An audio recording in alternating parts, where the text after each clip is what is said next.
말씀이 능력이 됩니다. 여러분, 복음이면 가능합니다.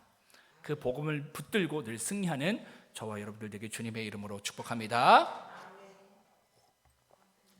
이스라엘 백성들은 그들의 죄로 인해서 하나님께 징계를 받았습니다. 그들의 국가와 성전이 파괴되었고요, 바벨론의 포로로 끌려가는 신세가 되고 말았죠. 이러한 하나님의 징계는요, 사랑을 기반으로 합니다. 2절을 보시면 하나님께서 크게 질투하셨다라고 하시잖아요.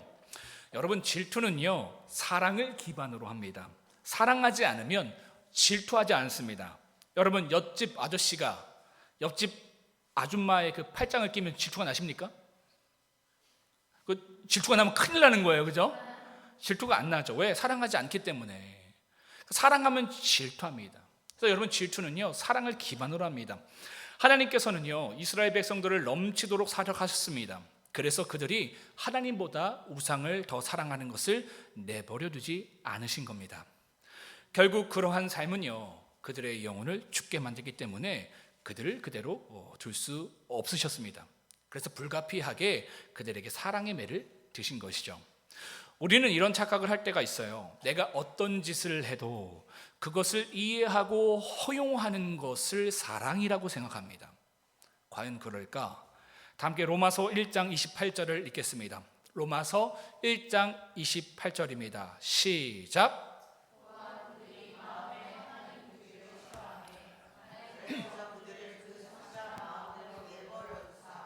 까딱하지 못한 일을 하게 하셨으니. 아멘.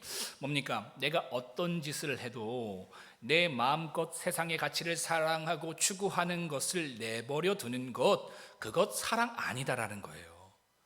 가장 무서운 형벌이다라는 겁니다. 왜입니까?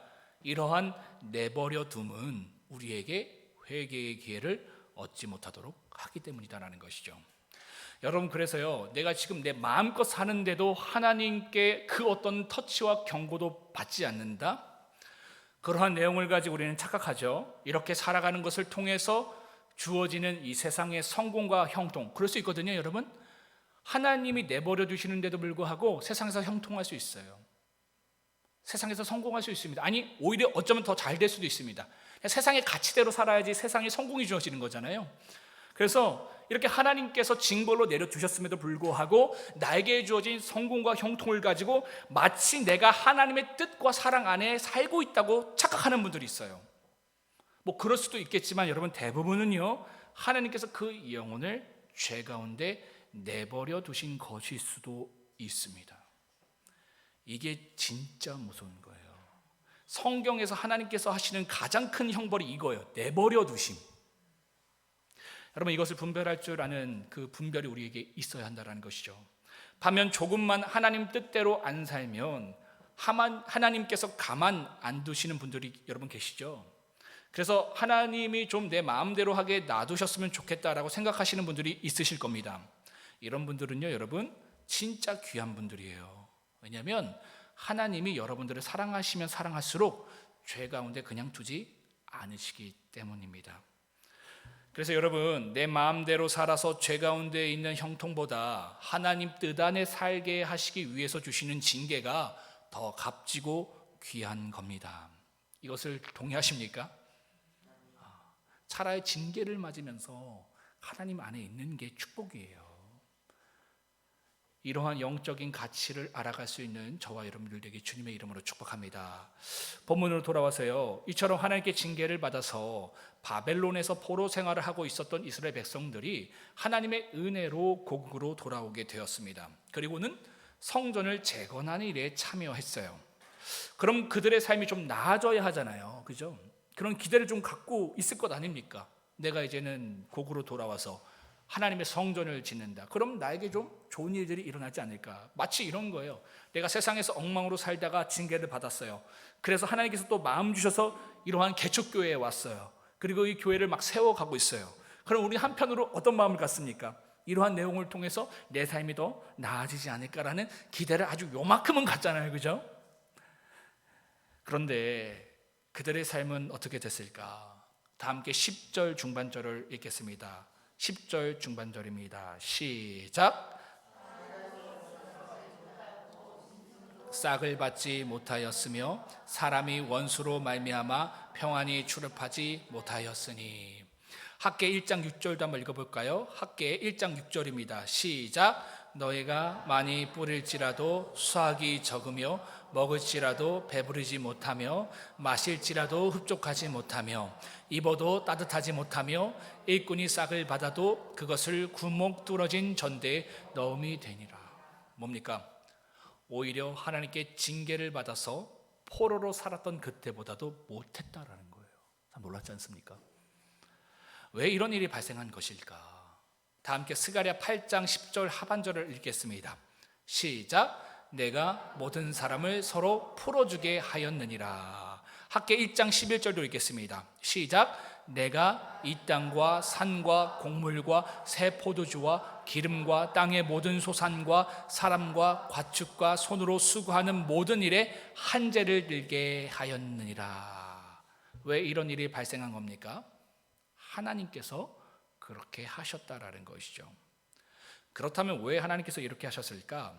그것은요, 여전히 그들에게 죄악된 것들이 남아 있었기 때문입니다. 그토록 강력한 징계를 받았음에도 불구하고요, 여전히 끊어내지 못하고 있는 죄의 목록들을 그들이 가지고 있었기 때문에 이처럼 그들의 삶은 여전히 하나님의 징계 가운데 있는 것 같았다라는 것이죠. 그들의 일상은 무너져 있었습니다. 오늘 본문 4절과 5절을 보시면요, 하나님께서 그들에게 길거리에 노인들이 앉아있고 아이들이 뛰도는 그 회복을 말씀하시거든요. 그런데도요, 6절의 말씀처럼 그들이 그것을 기이하게 여길 정도였습니다. 그만큼 그들이요, 이러한 일상을 꿈꿀 수 없을 정도로 삶이 무너졌다라는 거예요. 여러분, 그 어른이 돼 보니까요, 제일 힘든 게 평범하게 사는 거더라고요. 옛날에는 평범하게 사는 것이 가장 쉬운 줄 알았어요. 그죠?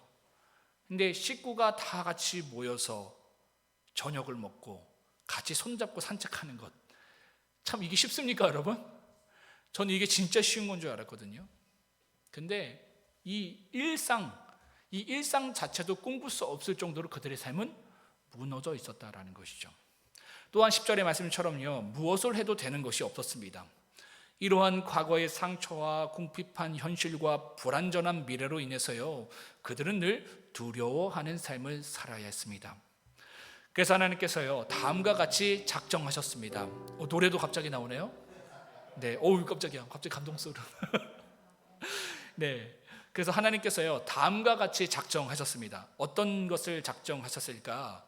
더 세게 그들을 징계하실 작정을 하셨을까? 네가 이기냐 내가 이기냐 그렇게 하셨을까? 그렇지 않습니다. 다 함께 스가랴 8장 14절부터 15절을 읽겠습니다. 시작.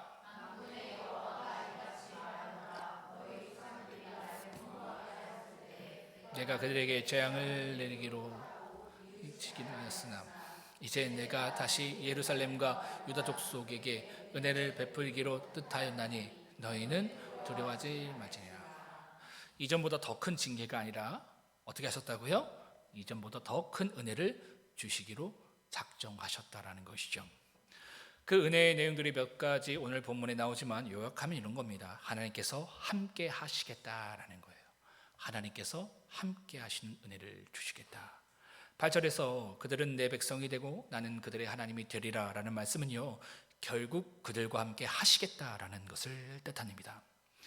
여러분, 하나님께서 우리와 함께 하시는 것이 가장 큰 은혜이고 가장 큰 축복임을 여러분 믿으십니까? 왜 그럴까요? 왜 하나님께서 나와 함께 하시면 그것이 가장 큰 은혜이고 축복일까? 하나님이 나와 함께 하시면요, 13절 하반절의 말씀처럼 내가 복의 근원이 되기 때문입니다. 왜냐하면 복의 근원 되시고 복 자체이신 하나님께서 나와 함께 하시기 때문에 우리도 복의 근원이 되고 복 자체가 된다라는 것이죠. 여러분, 복 되신 하나님께서요, 나와 함께 하시면 모든 것이 회복됩니다. 여러분, 회복하고 싶으십니까? 승리하고 싶으십니까? 그런 방법이 있어요. 뭐예요? 복 되신 하나님과 함께 하면 됩니다. 그 하나님과 가까이 있으면 된다라는 것이죠. 그러면 모든 것이 회복된다라는 겁니다. 4절과 5절의 약속의 말씀처럼요, 무너진 일상이 회복되고요, 12절 말씀처럼 그토록 수고하여도 열매를 맺지 못했던 인생이 열매 가득한 인생으로 바꾸게 된다라는 겁니다. 또한 19절의 말씀처럼요, 우리가 가진 모든 슬픔이 기쁨으로 변한다라는 것이죠. 19절에 언급되고 있는 넷째 달, 다섯째 달, 일곱째 달, 열째 달, 이 모든 날에 하는 금식들은요, 이스라엘의 슬픔을 기억하는 날들이었거든요.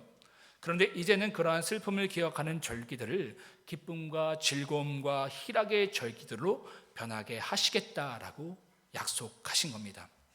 뿐만 아닙니다. 나에게 있는 이러한 복을 다른 사람들에게 전하게 하게 하신다라는 거예요. 21절과 23절의 말씀처럼요, 사방의 민족들이 이스라엘 백성들에게 나와서 그들의 옷자락을 붙듭니다. 그러니까 은혜를 구하기 위해서 이렇게 하는 거예요. 왜? 그들에게 은혜를 구하면 은혜를 주시는 하나님께서 그들과 함께 하시는 것을 듣고 보았기 때문입니다. 그러니까 그에게 복이 있는 것이 보여지는 거예요. 그렇기 때문에 그에게 나와 그의 옷자락을 붙들고 은혜를 구하게 된다는 것이죠.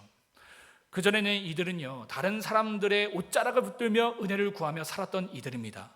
복을 찾아다니고 복을 구걸하며 다녔던 그들이었어요. 그런데 이제는 하나님 함께 하시니까 어떤 존재가 되는가? 복의 근원이 되어서 복을 전하고 복을 나누는 존재로 만드시겠다라는 것이죠. 여러분, 전도와 선교는요, 누가 그런 말씀을 하시더라고요. 전도와 선교는 매력의 감염이다라는 거예요. 매력의 감염. 그러니까 매력의 감염이 전도고 선교다라는 거예요. 잡아끄는 생명력, 압도하는 생명력이 그에게 있기 때문이다라는 것이죠. 그래서 그러한 생명력으로요, 1차적으로 사람들이 나를 궁금하게 만들어야 합니다. 그리고 2차적으로 내가 다니는 교회 내 안에 있는 예수를 궁금해해야 한다는 것이죠. 그러니까 1차적으로 사람들이 나를 궁금해하지 않으면서 그 다음의 것들은 안 되는 거예요.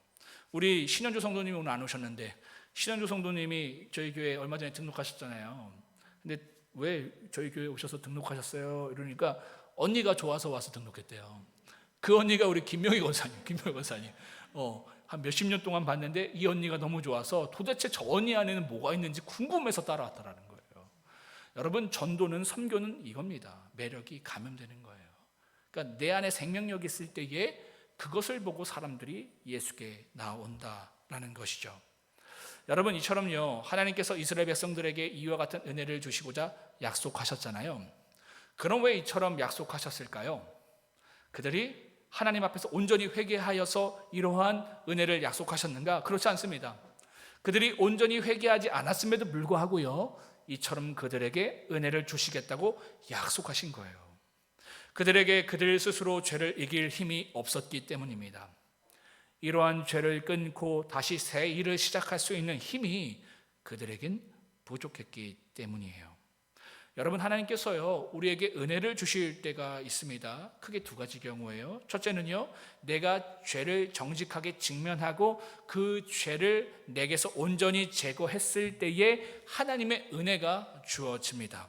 어느 정도 내가요, 나의 죄를 이길 수 있는 영적인 실력이 있을 때 이렇게 하세요. 그런데 내가 도저히 죄를 직면할 수 없고 그 죄를 제거할 수 없는 상태에 놓여 있을 때는요, 오늘 본문처럼 먼저 은혜를 주십니다. 그리고 하나님이 우리에게 주신 은혜와 사랑의 힘을 가지고 우리 안에 있는 죄를 직면하고 그 죄를 제거해 가기를 요청하신다라는 것이죠. 우리가 흔히 착각하는 것이 있습니다. 그것은요, 하나님이 나에게 은혜만 주신다라는 착각이에요. 복음이 그런 줄 알고 십자가의 사랑이 그런 줄 착각합니다.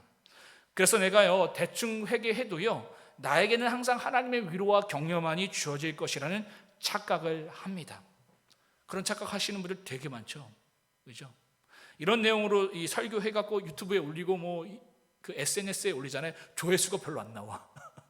그러니까 늘 내가 뭐를 해도 사랑한다는 그 메시지를 전하면요, 사람들이 막 엄청 많이 조회하고요, 막 좋아요도 찍어요. 거짓 복음이에요, 여러분. 그렇지 않습니다. 내가 대충 회개해도 항상 나에게 하나님의 위로와 격려만 주어진다? 그렇지 않다라는 것이죠. 은혜 뒤에는 여러분 반드시 회개가 따라와야 합니다. 그렇지 않으면요, 그 받은 은혜는 더 이상 우리에게 은혜로 작용하지 않기 때문입니다. 그래서 하나님께서요, 이처럼 이스라엘 백성들에게 은혜를 먼저 약속하시고는요, 다음과 같은 말씀을 그들에게 요청하신 거예요. 우리 19절 하반절도 한번 읽겠습니다. 19절 하반절 시작. 오직 너희는 진리와 화평을 사랑하지는. 그러니까 진리와 화평은요, 하나님의 성품을 나타내는 문구거든요. 그러니까 한마디로 하나님을 사랑하라는 거예요. 너가 죄를 이길 힘이 없어? 그럼 내가 너에게 그 이길 은혜를 줄게. 그 은혜로 끝나는 것이 아니라 너희는 하나님을 사랑해 라고 지금 요청하고 계신 겁니다. 또한 다음과 같은 말씀도 그들에게 요청하시는 거예요. 다 함께 16절로부터 17절을 읽겠습니다. 시작. 너희는 이웃과 더불어 진리를 말하며 너희 성문에서 진실하고 화평한 재판을 베풀고 마음에 서로 해하기를 도모하지 말며 거짓 맹세를 좋아하지 말라. 이 모든 일은 내가 미워하는 것이니라 여호와의 말입니다. 한마디로 이런 거예요. 이웃을 사랑하라라는 것이죠. 그러니까 종합해 보면 사랑하라는 겁니다. 하나님 사랑, 이웃 사랑해라. 이전에 사랑의 그 세상의 죄된 가치와 관계와 향락을 좋아했던 너, 자신의 안위와 이익만을 추구했던 너, 이제는 하나님을 사랑하고 이웃을 사랑해 가라라는 것이죠. 이처럼 하나님께서 우리에게 은혜만 주시는 분이 아니라는 거예요. 그에게 합당한 회개의 열매를 우리에게 요청하신다라는 겁니다. 여러분, 오늘도요, 나를 향해서 회복의 은혜를 선포하시고 약속하시는 하나님의 말씀을 믿음으로 온전히 받아들여 가시기를 주님의 이름으로 축복합니다. 나의 형편과 나의 상태를 보고 자기 생각과 자기 한계에 갇혀서요, 이러한 말씀을 의심하지 마시길 바라요. 하나님은 나를 회복시키시겠다고 말씀해 주시는데 그것을 믿기만 하면 된다 그러는데 나는 의심해요. 자꾸 나의 한계를 생각해서, 나의 상황을 생각해서, 나의 상태를 생각해서 안 된다라는 거예요. 하나님이 된다 그러는데 나는 안 된다라고 한다라는 것이죠. 그러면 진짜 안 되는 거예요. 여러분, 하나님께서 우리에게 자유의지를 주셨거든요. 그러니까 내가 안 된다 그러면 안 되는 거예요. 하나님도 안 되는 거예요. 그렇기 때문에 이런 말씀이 우리에게 주어졌을 때, 오늘도 레마의 말씀을 이렇게 선포됐을 때 그 말씀을 여러분들의 말씀으로 받으시길 바랍니다. 여러분들의 한계, 여러분들의 생각으로 말미암아 이걸 쳐내지 마시고요, 믿음으로 받아들이시길 바라세요. 12절의 말씀처럼요, 여러분에게 주시는 평강의 씨앗을 마음에 굳건히 심으시길 바랍니다. 그래서 그 씨앗이요, 열매 맺도록 하시길 바라요. 우리가 새벽에 씨 뿌리는 자의 비유를 배웠잖아요, 그죠? 좋은 말씀이 주어져요. 근데 그 마음이 길가 같은 거예요. 돌박 같은 거예요. 가시박 같은 거예요. 그러니까 염려와 근심과 의심과 회의. 그러니까 여기로 가득해 있으면 아무리 우리에게 이 희망의 말씀, 약속의 말씀, 회복의 말씀이 주어져도 그 말씀이 뿌리 내리지 못하고 자라나지 못하고 열매를 맺지 못한다라는 거예요. 질식해서 죽어버린다라는 것이죠. 그렇기 때문에 여러분, 오늘 여러분들을 향해서 하나님께서 선포하십니다. 하나님께서 여러분들에게 은혜 주시겠답니다. 믿음으로 받으시길 바랍니다. 상황과 환경과 여러분들의 상태를 변명 삼지 마세요. 하나님이 하신다면 하는 겁니다. 그냥 믿으시면 되는 거예요. 그러면 우리는 승리할 수 있다는 것이죠. 더불어 하나님께서요, 오늘 말씀처럼 자격 없는 우리에게 은혜와 사랑을 주셨을 때에 소망하던 대로 일상이 회복되고 건강이 회복되고 관계가 회복되고 직장이 생기고 안 되었던 일이 되었을 때에 하나님 말씀 받아들이면 이런 일들이 일어나거든요. 모든 것이 회복돼요. 우리가 소망했던 대로 이 모든 것들이 회복되어집니다. 그때는 여러분 기억하십시오. 더 이상 핑계대지 마시고요, 하나님이 나에게 끊어내기를 원하시는 죄의 목록들을 그때는 반드시 결단하여 끊어내시길 바랍니다. 이게 안 되니까 하나님께서 우리에게 은혜를 못 주시는 거예요. 왜? 은혜를 주셨을 때 그때는 뭐예요? 제가 절박해서 하나님 은혜를 구했는데 주어지고 나니까 어떻게 돼요? 주님과 더 멀어지니까 어떻게 주겠습니까? 그 죄거든요. 그 저주거든요.